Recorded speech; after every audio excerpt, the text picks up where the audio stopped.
हमारे इस चैनल मैथिली गंगा को लाल बटन दबाकर सब्सक्राइब करें व घंटी के निशान का बटन दबाएं ताकि सभी नए वीडियो आप तक तुरंत पहुंचे बिल्कुल मुफ्त।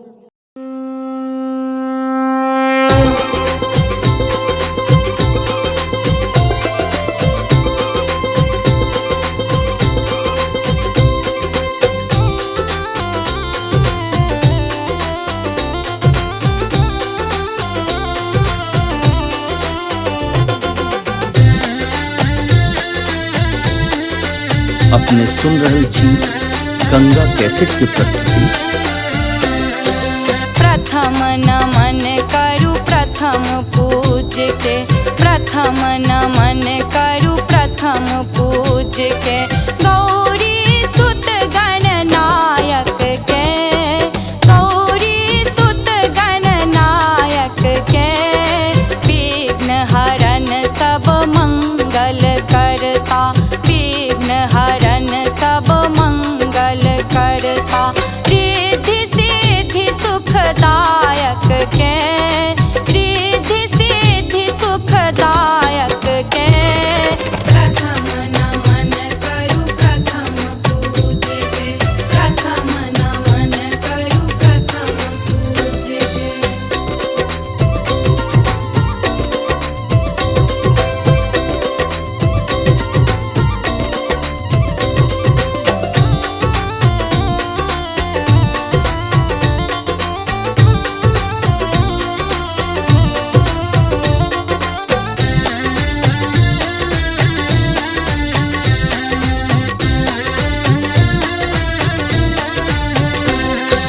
प्रातः मातु भवानीक वंदन, आदि शक्ति कल्याणी के,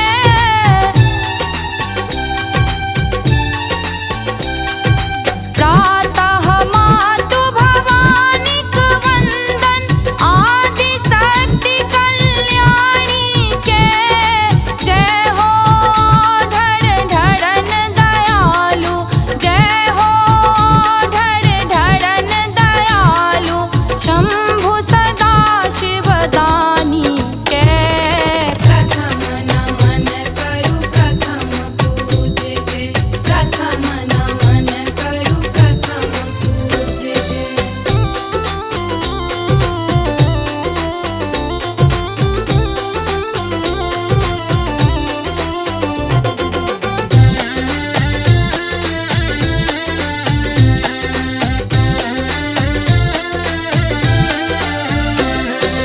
जन्म परम प्रिय पावन मिथिला, जनक लली के आंगन के,